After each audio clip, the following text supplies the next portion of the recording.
Voilà. Bonjour, messieurs, dames. Nous sommes heureux de se retrouver en ce dimanche.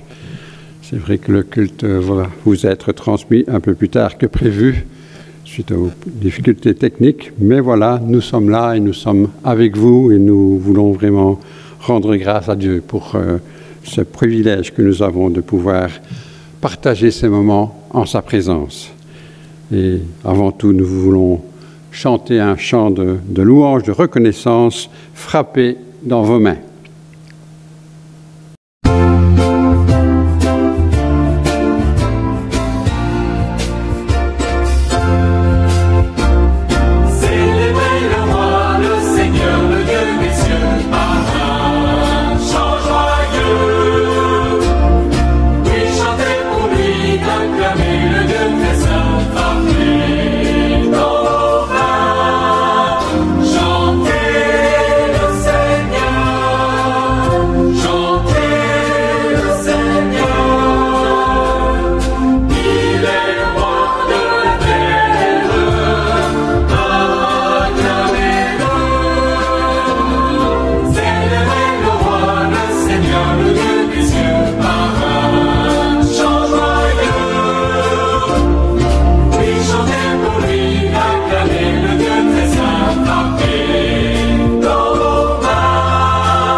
Avant toute chose, j'aimerais partager avec vous un article dans le journal. Une grande manifestation a eu lieu ce dimanche. Elle rassemblait, selon la police, quelques centaines de personnes, mais les manifestants parlent de plusieurs milliers de personnes. Quelle était la raison de ce mouvement? Quelles sont ses revendications? Notre journaliste est parvenu à recueillir l'avis de quelques participants. « C'est extraordinaire !» s'exclamait une personne. Nous allons enfin pouvoir être libérés de ceux qui décident à notre place, qui nous écrasent d'impôts. Cela faisait si longtemps que nous attendons ce jour. Un autre manifestant a exprimé sa joie d'avoir enfin trouvé celui qui allait mener le peuple à la victoire. Un autre parle d'un jour véritablement historique dont on se souviendra longtemps. Notre journaliste a pu poser quelques questions à l'un de ceux qui auraient organisé cette manifestation. « Êtes-vous satisfait de ce rassemblement ? » ?»« Oui, vous voyez par vous-même la foule présente. Nous n'avions pas du tout prévu cette affluence. Sincèrement, nous n'avons vraiment rien préparé. » C'est le bouche à oreille qui a attiré la foule. Les autorités ne semblent pas appréciées du tout. Non, en effet. Ils nous ont même demandé de faire taire les gens. Mais ce n'est pas possible. Il y a comme un vent de libération qui souffle sur la ville aujourd'hui. Pourquoi n'avez-vous pas prévu un véhicule plus luxueux pour votre chef de groupe? Oh, ça, c'est lui qui l'a choisi. Comme je vous l'ai dit, cette manifestation s'est mise en place d'elle-même. Nous ne l'avions pas préparée. Mais je crois que notre chef ne voulait pas donner l'impression qu'il était un dirigeant au-dessus du peuple, quelqu'un plein de sous. Au cri de « Vive notre roi », la foule continue à avancer, empêchant notre journaliste de poursuivre l'interview de M. Pierre, l'un des organisateurs de la manifestation. Les autorités ne désirent pas s'étendre sur ce qui se passe, estimant qu'il ne faut pas donner de poids à cette mascarade, à ce rassemblement de personnes trop influençables. De toute manière, nous ont-ils signalé, ni le chef, ni les partisans n'ont l'étoffe de vrais révolutionnaires. Dans quelques jours, on n'en parlera plus. Même si pour l'instant, ils font vraiment trop de bruit dérangeant l'ordre public. Nous vous donnerons évidemment plus de renseignements dans les prochaines heures sur la suite de cette grande manifestation. Des manifs, nous n'en manquons pas chez nous aussi. Comme dans les 4 évangiles, les chiffres varient, mais chez nous, c'est selon qu'ils sont fournis par les organisateurs ou par la police. Quoi qu'il en soit, il s'agit bien de manifestations. Or, à quoi ça sert une manif? Qu'il s'agisse de jeunes pour le climat, de gilets jaunes, des sans-abri, des enseignants, des retraités. L'un des objectifs, c'est que les téléspectateurs, les journalistes et les autorités se demandent « mais qu'est-ce qu'ils veulent au juste ?» C'est que l'on se pose cette question. Est-ce pour cette raison que Jésus a laissé cette manif des rameaux s'organiser? C'est peut-être un peu lui qui l'a organisée, en se mettant en route et en se faisant chercher un ânon. Précisons ici que cette fête des rameaux, contrairement par exemple à Pentecôte ou à Pâques, n'est pas la transformation d'une fête juive en fête chrétienne. Ce jour-là, à Jérusalem, il ne devait rien se passer, rien de spécial. C'était un lendemain de sabbat, le premier jour de la semaine. Les gens allaient à leur travail, ouvraient leurs boutiques ou se promenaient dans les rues, selon les cas. Jésus décide d'entrer à Jérusalem. Et c'est là que se produit ce rassemblement, cette manifestation. Très vite, les gens réalisent qu'un cortège s'est formé à l'entrée de la ville, à la suite des disciples. Ils étendent leurs vêtements par terre, ainsi que des palmes, pour honorer Jésus et l'acclamer en criant « Hosanna !», saluant et soulignant ainsi les qualités royales et messianiques d'un roi libérateur. On a parlé de malentendus. La foule veut un roi qui les libère des Romains, un roi qui supprime l'impôt, qui permet à chacun de manger à sa faim, qui apporte la liberté. Jésus sait que son ministère se termine à Jérusalem. Il sait qu'il sera bientôt arrêté, que c'est la fin du parcours. Mais il sait que Dieu est avec lui. Voilà, pour introduire ce dimanche, des rameaux, une réflexion peut-être plus actualisée. Mais nous vous invitons à continuer ce culte en chantant ce cantique qui nous dit « Triomphons, chantons d'allégresse ».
lecture de l'Évangile de Luc, chapitre 19, les versets 28 à 40. Jésus part devant et il monte à Jérusalem. Jésus arrive près de Bethphagée et de Béthanie, vers la colline appelée Mont des Oliviers. Il envoie 2 disciples en leur disant « Allez dans le village qui est devant vous. Quand vous serez entrés, vous trouverez un petit âne attaché. Personne ne s'est jamais assis sur lui. Détachez-le et amenez-le ici. Quelqu'un va peut-être vous demander « Pourquoi est-ce que vous détachez cet âne ?» Vous répondrez « Le Seigneur en a besoin. » Les 2 disciples partent et ils trouvent les choses comme Jésus leur a dit. Ils détachent le petit âne et les propriétaires de l'animal demandent « Pourquoi est-ce que vous détachez ce petit âne ?» Les disciples répondent « Le Seigneur en a besoin. » Ils amènent l'âne près de Jésus, ils mettent des vêtements sur l'âne et ils font monter Jésus dessus. Jésus avance et les gens étendent des vêtements sur la route devant lui. Jésus arrive sur le chemin qui descend du mont des Oliviers. Alors toute la foule des disciples est pleine de joie. Elle se met à chanter la bonté de Dieu d'une voix forte. Oui, ils ont vu Jésus faire des choses extraordinaires. Ils disent « Que Dieu bénisse le roi qui vient en son nom. Paix dans le ciel et gloire à Dieu au plus haut des cieux. » Quelques pharisiens sont dans la foule. Ils disent à Jésus « Maître, fais taire ses disciples. » Mais Jésus leur répond « Je vous le dis, si eux se taisent, les pierres crieront. »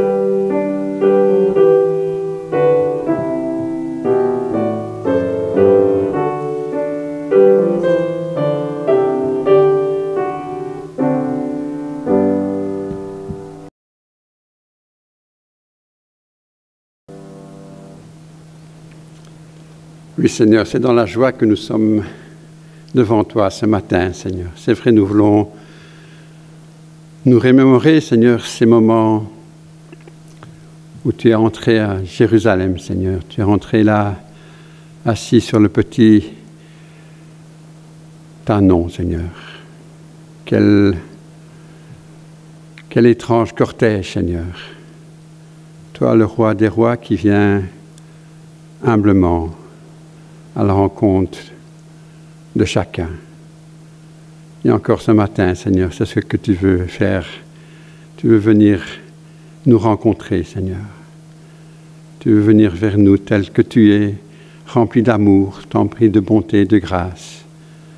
Et tu nous invites simplement à t'accueillir, à te proclamer, à te louer et à t'adorer. Alors, Seigneur, reçois vraiment toute la louange, la reconnaissance et l'adoration de nos cœurs. Que ces instants soient remplis de ton Esprit Saint, Seigneur, de ta présence et de ton amour. Au nom de Jésus. Amen.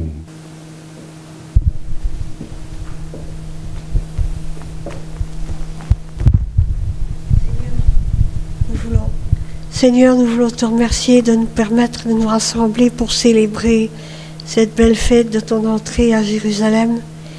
Et nous voulons entrer dans cette semaine sainte avec la conviction que tu nous accompagneras jour après jour. Amen.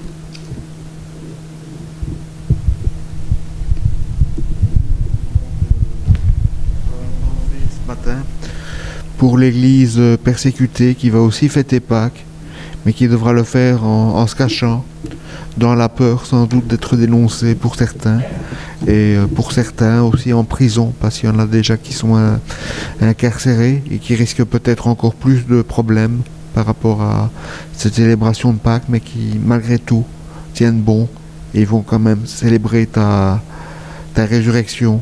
D'abord ton agonie, Seigneur, parce qu'il faudra en passer par là, mais surtout ta résurrection.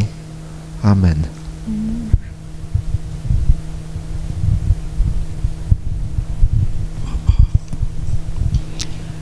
excellent Père de gloire, de grâce, tu n'as ni fin ni commencement de vie. Tu es l'unique et le véritable. Il n'y a aucune ombre de variation en toi. Depuis que tu es Dieu, tu restes Dieu. Tu n'es pas plus, tu n'es pas moins. Tu es toujours le même hier, aujourd'hui et éternellement.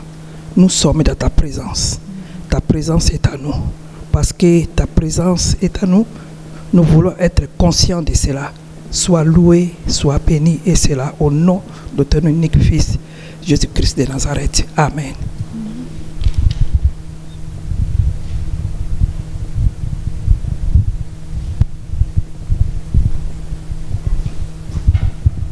Seigneur, sois loué, sois béni.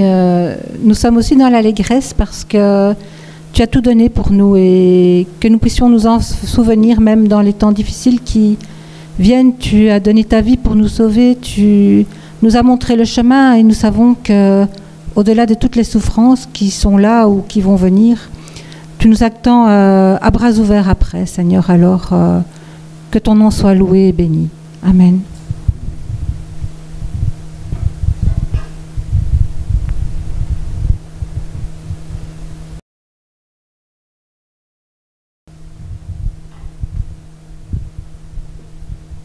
Oui, Seigneur, notre Dieu, à toi soit la louange, l'honneur et la gloire, Seigneur. Toi seul en es digne, Seigneur, et c'est en toi que nous nous confions et c'est vers toi que nous nous tournons, Seigneur. Toi, le Dieu d'amour, toi, le Dieu qui n'a pas hésité, qui nous a prouvé son amour en donnant ton Fils, Jésus, Seigneur. Merci pour ce don. Merci parce que tu ne l'as pas laissé dans la mort, il est vivant. Merci parce qu'en toi nous avons la vie. Alors reçois toute la reconnaissance de nos cœurs. Amen. Amen. Je vous invite à continuer avec ce cantique qui nous dit « Hosanna, béni soit ce Sauveur débonnaire ». Hosanna,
Chacun des 4 évangiles nous parle du jour des rameaux.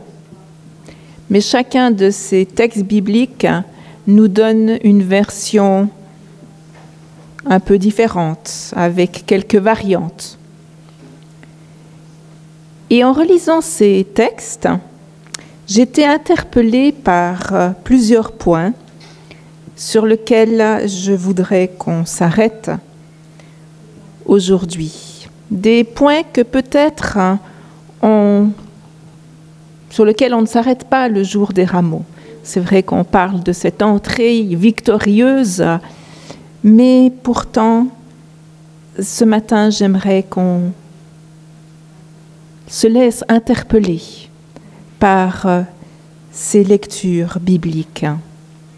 On a lu dans Luc ce texte de l'entrée de Jésus. Et il y a dans ces textes des paradoxes, des contrastes que l'on trouve concernant les récits de cette journée. Alors, on va en relever quelques-uns. Le premier paradoxe qu'on peut découvrir, c'est l'humilité de Jésus. Jésus qui vient comme roi, Jésus qui vient comme Messie promis.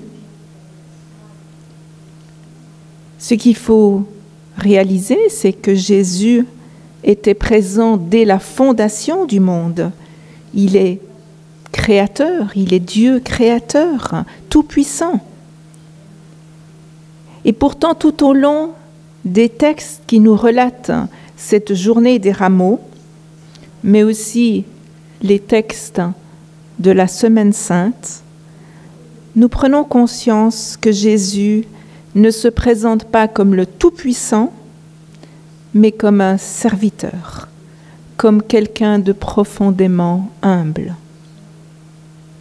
Nous le réalisons d'abord au travers de la monture qu'il a choisie.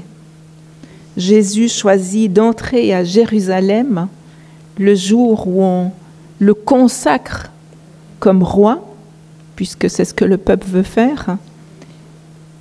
Il rentre sur un ânon. Imaginez un peu aujourd'hui dans notre monde où il y a encore des rois, des reines. Qu'est-ce que ça ferait si le futur roi d'Angleterre traversait Londres sur un âne, plutôt que dans un carrosse d'or tiré par des magnifiques chevaux, ou dans une magnifique voiture? Les gens se diraient, il y a quelque chose qui ne va pas, il y a quelque chose qui n'est pas normal. Pourtant, c'est ce qui s'est passé. Et puis, il y a un autre point qui m'a étonnée, c'est que Jésus est créateur, propriétaire, donc de toutes choses, et il va emprunter un ânon. Il va dire à ses disciples, allez le chercher, et puis dans d'autres textes bibliques que Luc, il dit, on le ramènera. Il va emprunter une monture pour entrer triomphalement à Jérusalem. En tant que roi, il aurait pu, ce que beaucoup de dirigeants font, décider, voilà, j'ai besoin de telle monture, donc je la prends, personne n'a rien à dire.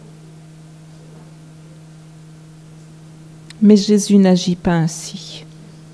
Plein d'humilité, il choisit non seulement la monture du peuple, l'âne était ce qui était utilisé le plus couramment par le peuple, mais en plus sans mettre en avant ses droits de roi en s'appropriant cet animal. À une époque où on entend bien plus souvent parler de nos droits, de ce que l'État, le pouvoir nous doit, de ce que l'État doit faire pour le peuple, ce passage m'a profondément touchée. Cette humilité de Jésus détonne et elle doit nous interpeller. Aujourd'hui encore, Jésus ne veut rien prendre de force, mais il désire employer, utiliser ce que nous mettons à sa disposition. Et Jésus donnera au courant de la Semaine Sainte une autre preuve de son humilité en lavant les pieds des disciples. Il faut savoir que cela était réservé aux esclaves, mais uniquement aux esclaves étrangers. Il était interdit dans les lois juives de demander ce service à un esclave juif. Et Jésus va donc se mettre au plus bas de l'échelle sociale en accomplissant ce geste.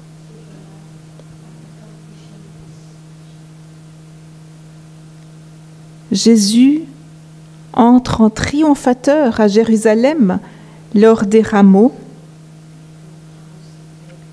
Pourtant, si on y est attentif, on réalise qu'il fait preuve d'une humilité incroyable, une humilité qui nous dépasse, qui nous est bien difficile d'accepter. Et c'est vrai que Pierre lui-même va dire « Non, non, c'est pas possible. Tu ne peux pas faire ça, Seigneur. »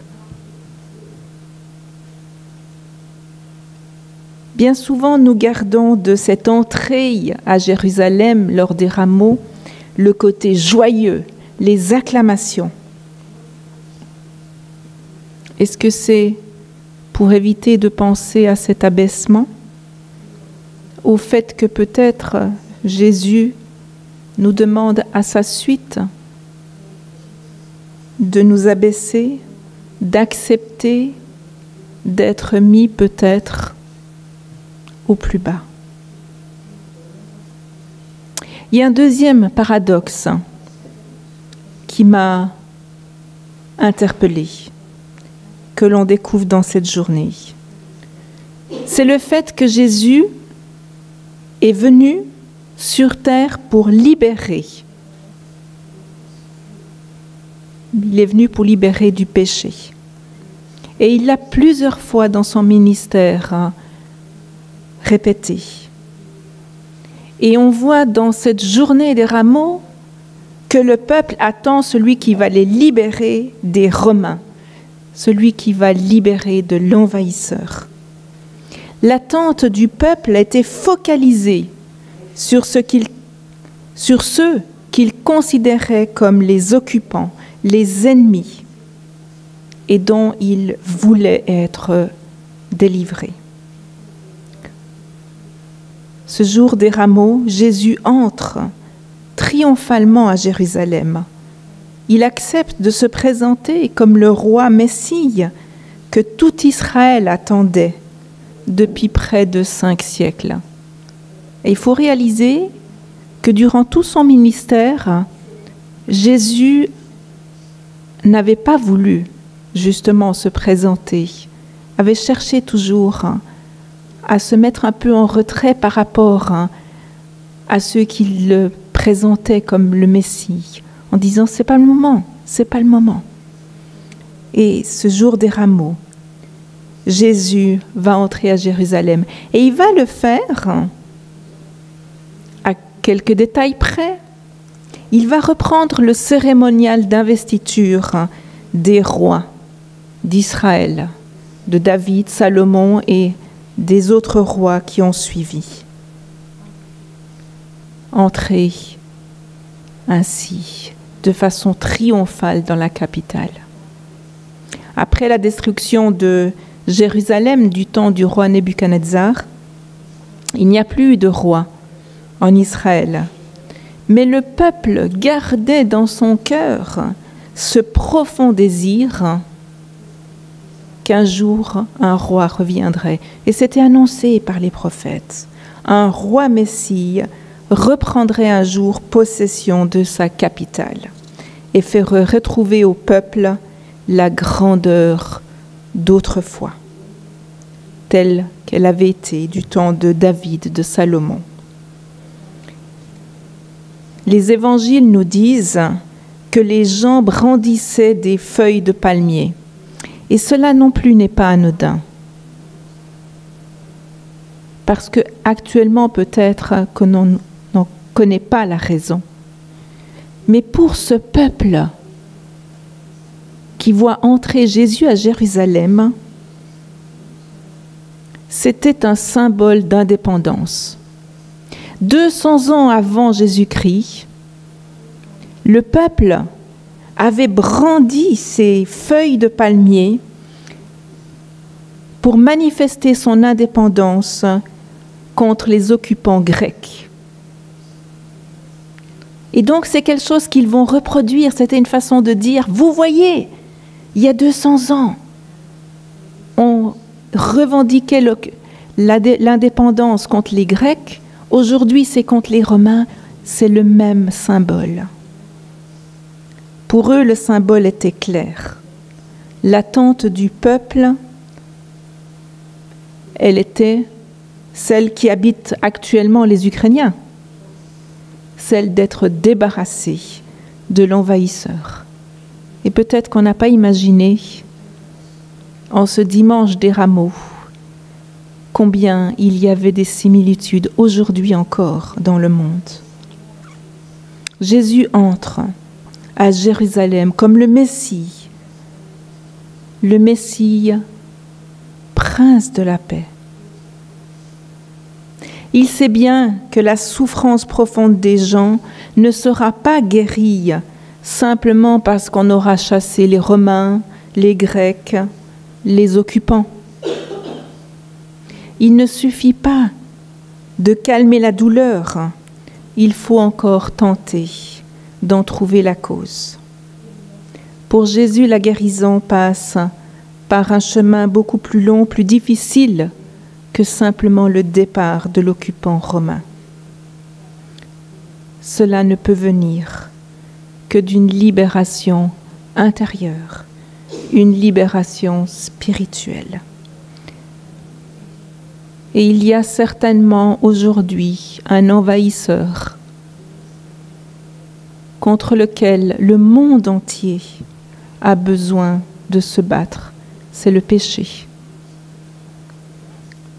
Tout comme du temps de Jésus, il y avait des troupes d'occupation.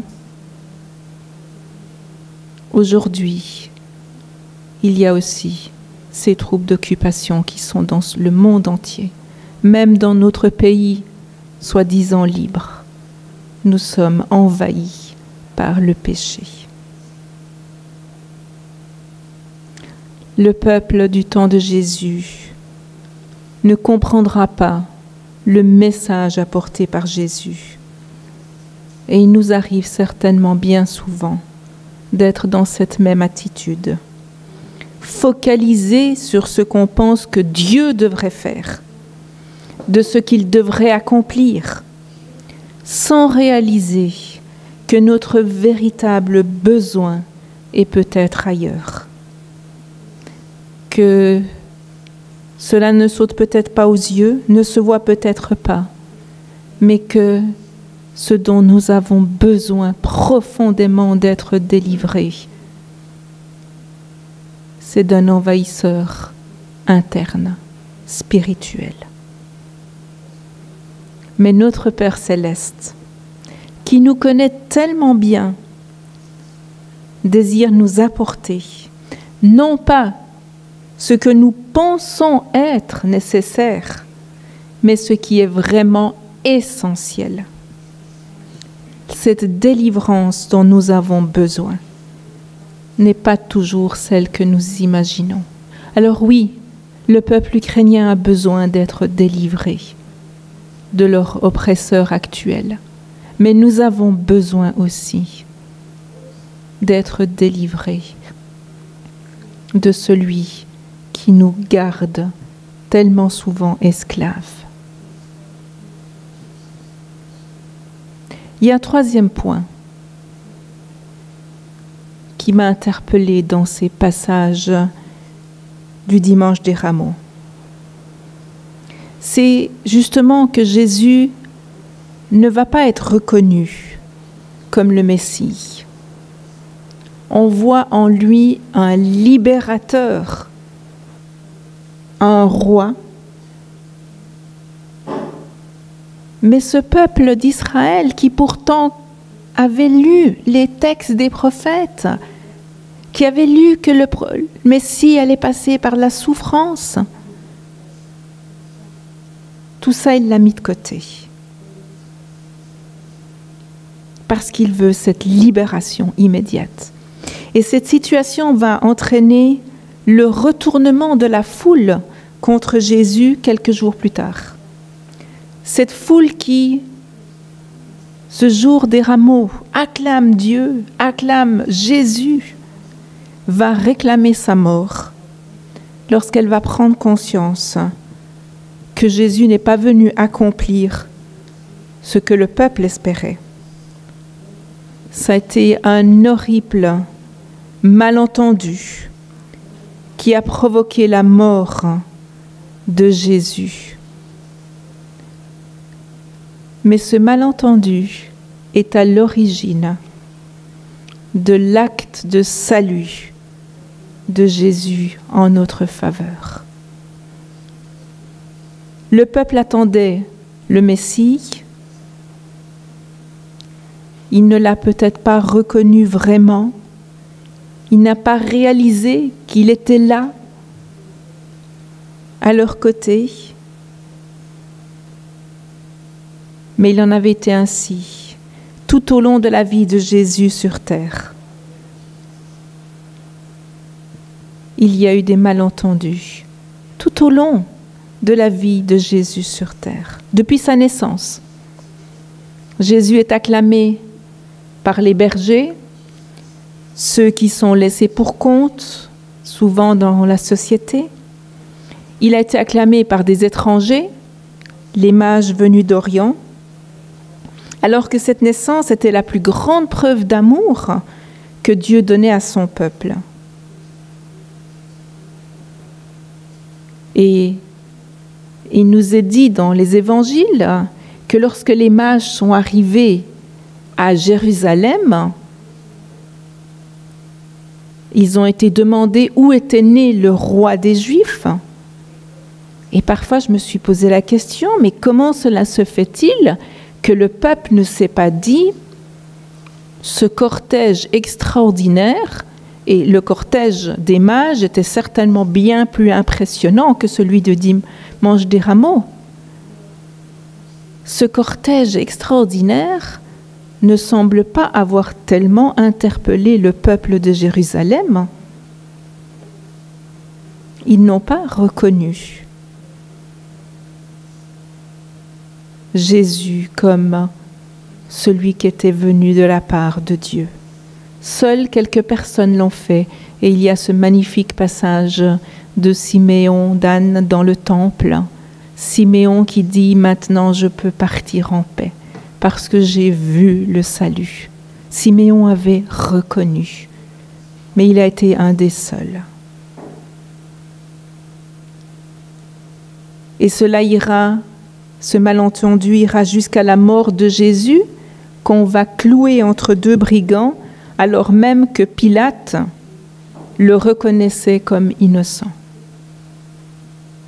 Un roi, Messie, promis, attendu, mais qui n'a pas été reconnu, qui a même été rejeté, parce qu'il ne correspondait pas aux attentes, aux idées reçues. Pour comprendre l'immensité de ce message d'amour qui nous a été envoyé il y a 2000 ans,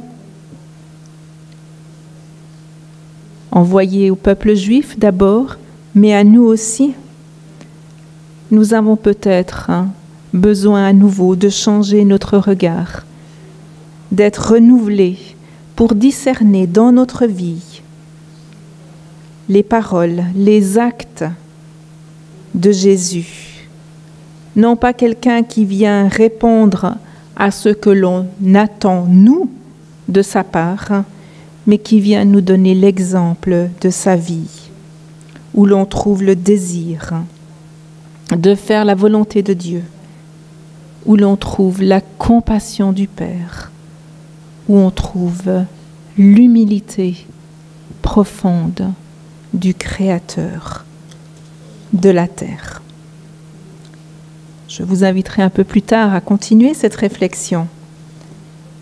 Mais nous voulons chanter ensemble ce cantique qui nous dit « Bénissons à jamais le Seigneur, célébrons sa divine puissance. »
Et nous voulons, avant de continuer la méditation, écouter Annie.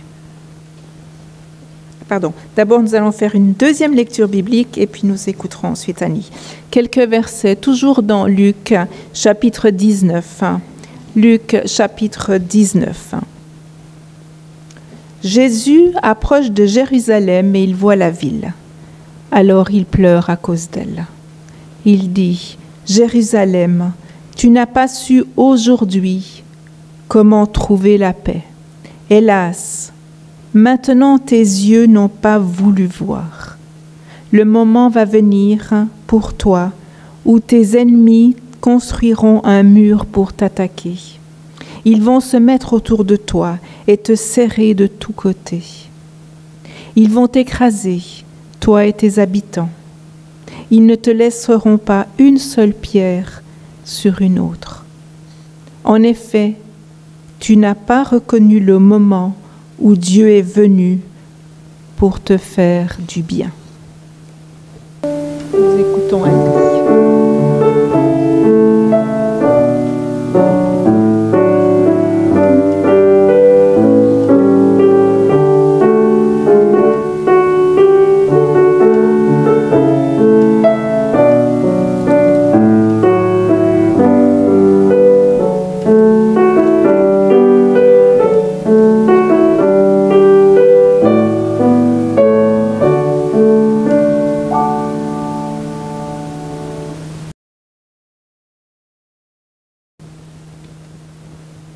Je vous disais que plusieurs points m'avaient interpellée dans ce ces récits des rameaux,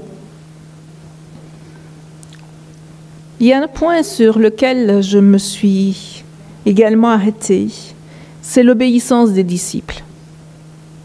Jésus, on l'a lu dans la première lecture biblique, donne des instructions à ses disciples. Allez chercher l'anneau et ramenez-le.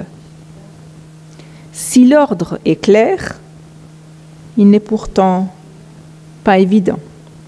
Les disciples devaient aller dans le village voisin où ils devaient trouver un ânon, le prendre sans rien demander pour l'amener à Jésus. Sincèrement,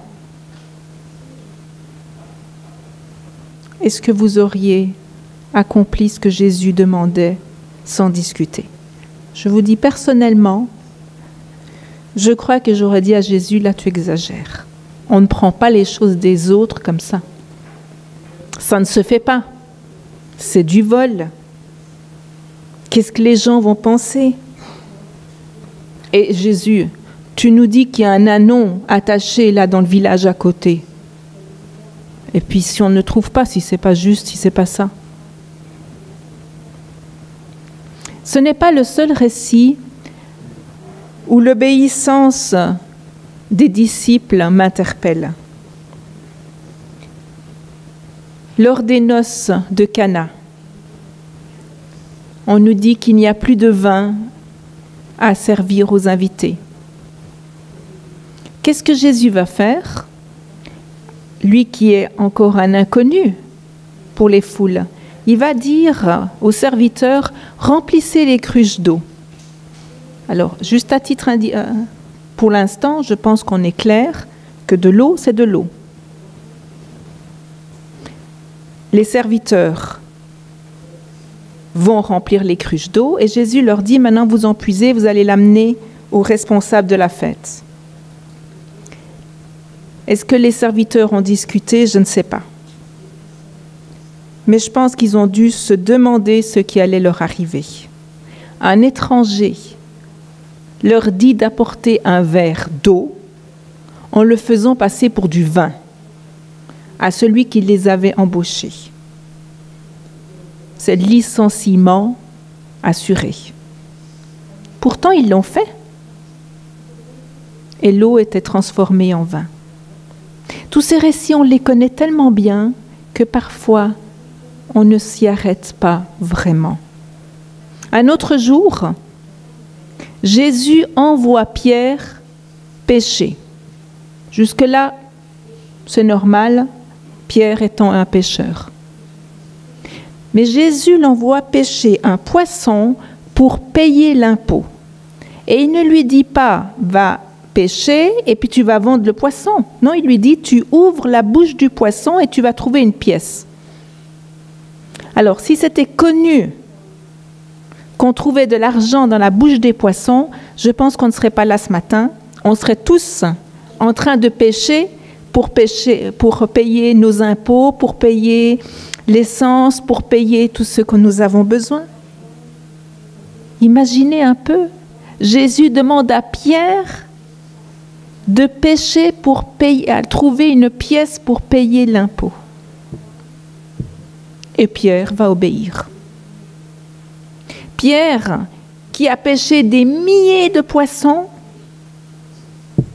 qui n'a jamais trouvé une seule pièce dans la bouche d'un poisson, ce jour-là, il va obéir et il va trouver la pièce nécessaire pour payer l'impôt. Pas plus, pas moins. Juste ce qu'il fallait. Il a peut-être dû se dire que c'était une idée très farfelue de la part de Jésus. Pourtant, ça s'est accompli. Je ne sais pas si ça vous a un jour perturbé, ce récit. Et le jour où Jésus dit à ses disciples, nourrissez la foule, là, plus de 5000 personnes qui sont là.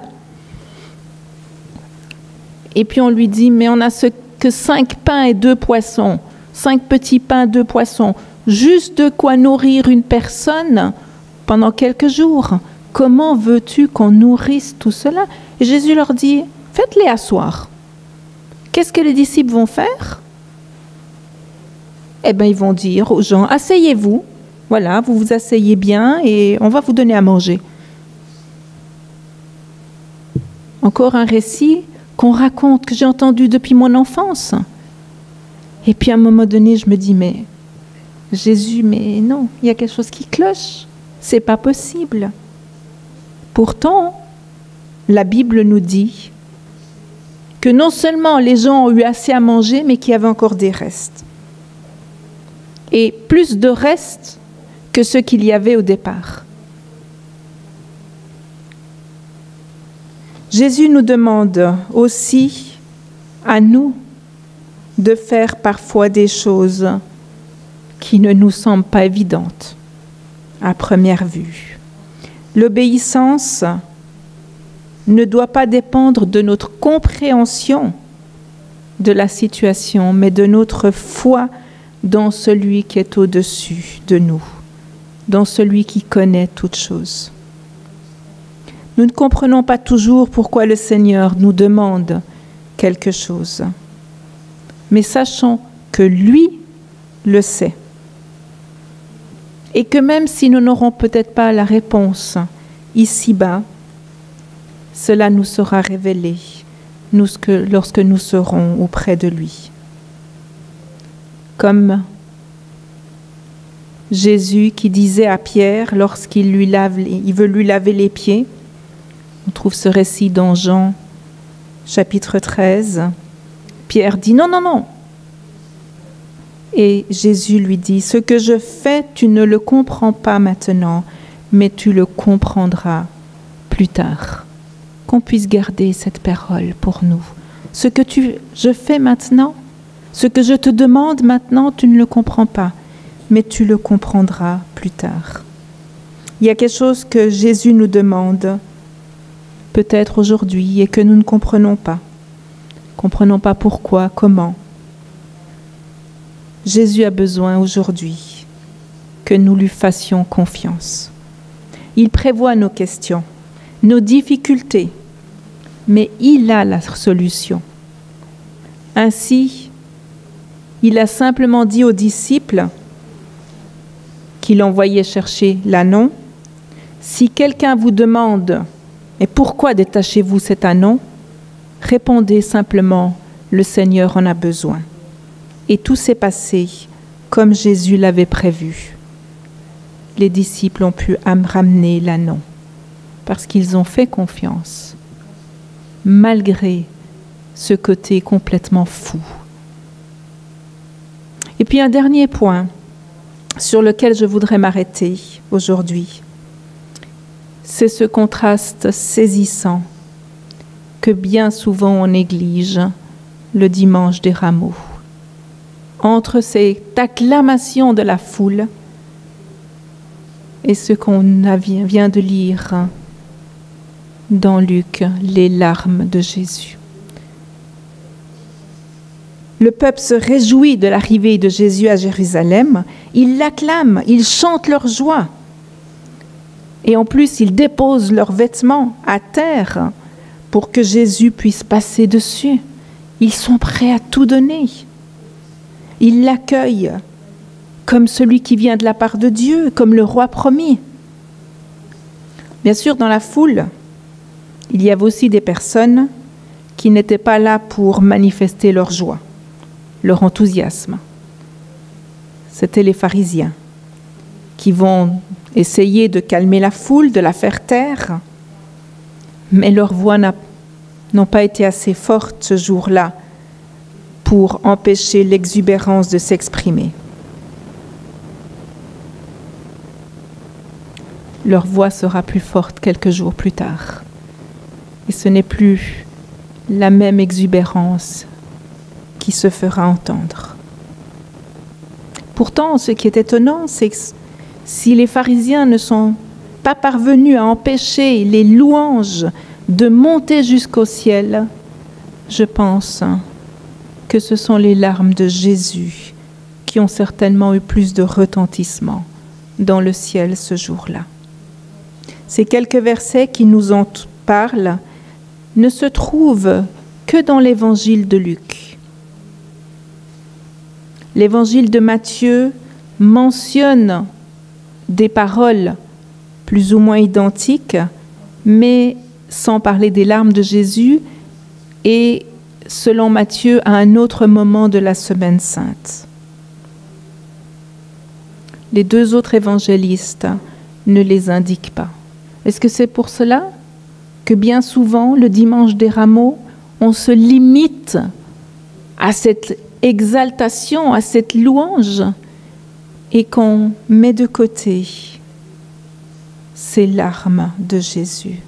C'est un spectacle étonnant. D'un côté, les cris de joie, les acclamations d'une foule en liesse, et d'un autre côté, le personnage central de ces manifestations d'allégresse qui est en larmes. Et ce ne sont pas des larmes de joie, ce ne sont pas des larmes qui viennent en quelque sorte pour décompresser après un stress important, comme nous pouvons connaître peut-être des moments ainsi. Non, Jésus pleure de tristesse sur cette ville qu'il acclame, qu'il accueille avec joie, parce qu'il sait que cela n'est que superficiel, qu'il n'y a pas de repentance dans le cœur des habitants, qui n'ont pas reconnu la promesse de Dieu d'envoyer un sauveur. Jésus ne pleure pas parce qu'on va le rejeter, le mettre à mort. Il le sait. Mais ce n'est pas cela les raisons de ces larmes.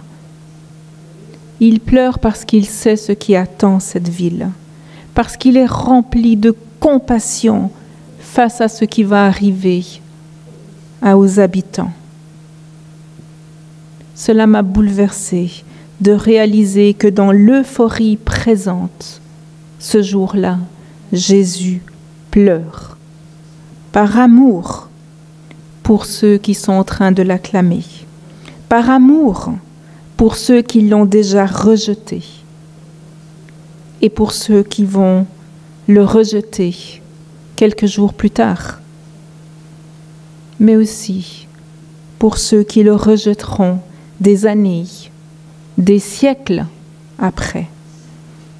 Jésus pleurait déjà, en sachant qu'aujourd'hui encore, on le rejette, on le laisse de côté, on ne le reconnaît pas comme sauveur, comme prince de la paix.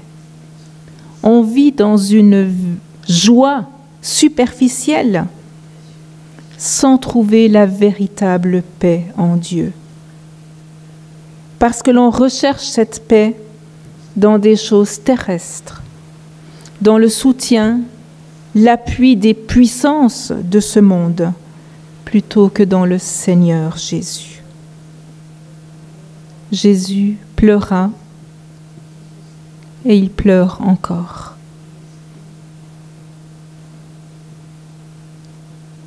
Est-ce que nous attristons le Seigneur en ne répondant pas à son amour, en recherchant la paix dans ce que le monde veut nous offrir, plutôt qu'auprès de l'Éternel, en reportant ce qui nous demande à plus tard, tout comme le peuple de Jérusalem le jour des Rameaux. Est-ce que nous discernons ou est-ce que nous ne discernons pas que le temps où Dieu veut intervenir est là, présent, aujourd'hui? Je vous invite vraiment à prendre le temps cette semaine de relire ces différents passages du dimanche des Rameaux, de la Semaine sainte. Et vous y découvrirez peut-être encore d'autres paradoxes, d'autres incompréhensions entre le rôle que le peuple voyait en Jésus et ce que lui-même est venu accomplir. Peut-être aussi d'autres paradoxes entre ce que nous envisageons comme l'action que Dieu devrait faire et ce qu'il désire accomplir aujourd'hui, en nous, pour nous, au travers de nous. Je vous invite à prier. Seigneur, ce matin, nos cœurs sont remplis de joie, d'allégresse, et pourtant, nous ne pouvons pas passer à côté de ces larmes. Seigneur, aide-nous à prendre conscience que le dimanche des rameaux, le dimanche où l'on se réjouit de ce que tu accomplis, est en même temps un jour où on passe complètement à côté de ce que tu veux véritablement faire. Aide-nous à ouvrir les yeux, à ouvrir notre cœur à ce que tu veux nous dire, à ce que tu veux dire à notre monde aujourd'hui. Oui, de nombreux peuples ont besoin d'une délivrance de l'envahisseur. Mais le monde entier a besoin d'être délivré de l'envahissement du péché. Alors, aide-nous à ne pas passer à côté de cela. Que la joie que nous pouvons éprouver d'être en ta présence, d'être ensemble, de te louer, ne nous fasse pas oublier ce qu'il y a au fond de nos cœurs. Merci, parce que toi, tu n'es pas venu pour faire quelque chose de superficiel, de visible, mais pour accomplir quelque chose en profondeur dans nos cœurs, dans nos vies, dans ce monde. Alors nous ne pouvons que te louer et t'adorer pour cela. Merci d'être ce roi, ce Messie, ce prince de paix. Aide-nous à te laisser véritablement cette place dans nos vies. Amen. Et nous voulons chanter ce cantique qui nous dit « Hosanna au plus haut des cieux », nous t'adorons. Que nous puissions le faire vraiment de tout notre cœur en prenant conscience que Dieu est celui qui a tout accompli et qui aujourd'hui encore veut tout accomplir.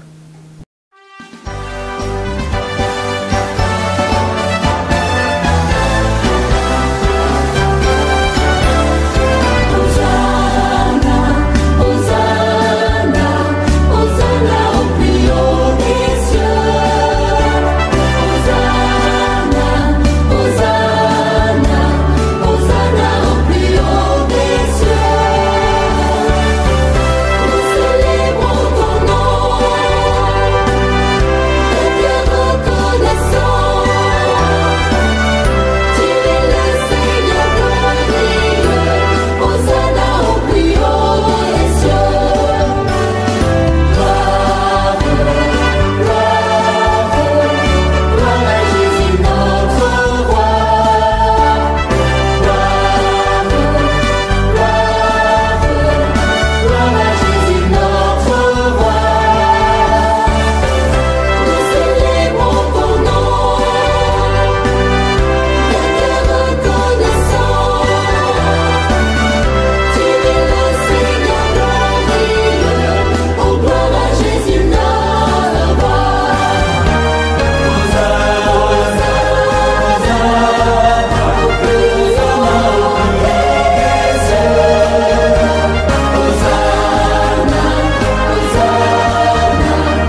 Amen. Amen.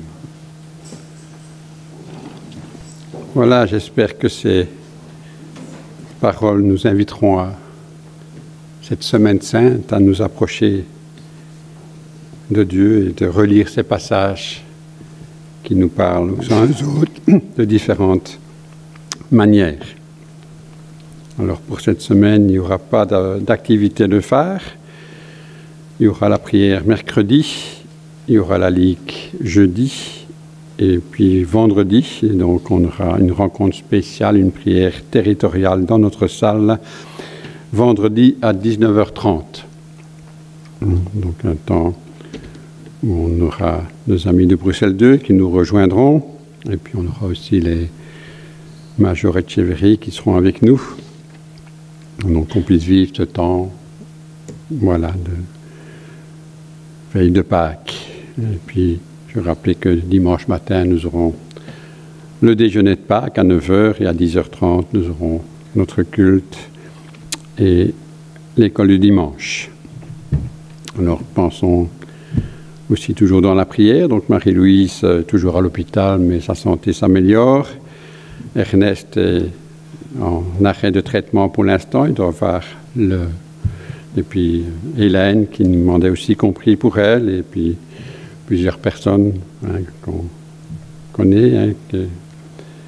Pensons uns et autres dans la prière, continuons à prier pour l'Ukraine et pour la situation dans le monde. Je rappelle qu'on est invité tous les jours à 15h à prendre un petit temps de prière en pensant à toutes ces situations dans le monde, et puis aussi les 30 jours de prière. Nous sommes appelés à continuer ce parcours de prière avec des méditations très intéressantes et enrichissantes.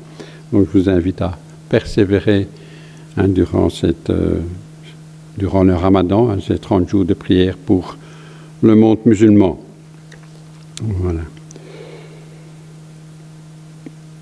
Et puis voilà, le panier de offrande est au fond de la salle. Et puis voilà, on a été informé que nous serons remplacés par la lieutenant Manuela Rinkelberg, qui est actuellement officière à Anvers. Ça fait 4 ans qu'elle est lieutenante, mais depuis de nombreuses années, elle est quand même sur le terrain dans les postes. Elle a été à plusieurs endroits en Belgique et c'est elle qui viendra nous remplacer. Donc priez pour sa venue. Et voilà, elle a la joie de connaître plusieurs langues. Donc ça sera un encouragement pour les néerlandophones. Elle connaît bien le néerlandais, mais aussi l'anglais, et puis le français. Et voilà, on compte sur vos prières et sur l'accueil que vous lui ferez et pour préparer tout cela entre les mains de Dieu. Voilà, on va chanter la bénédiction. Je vous invite à vous lever.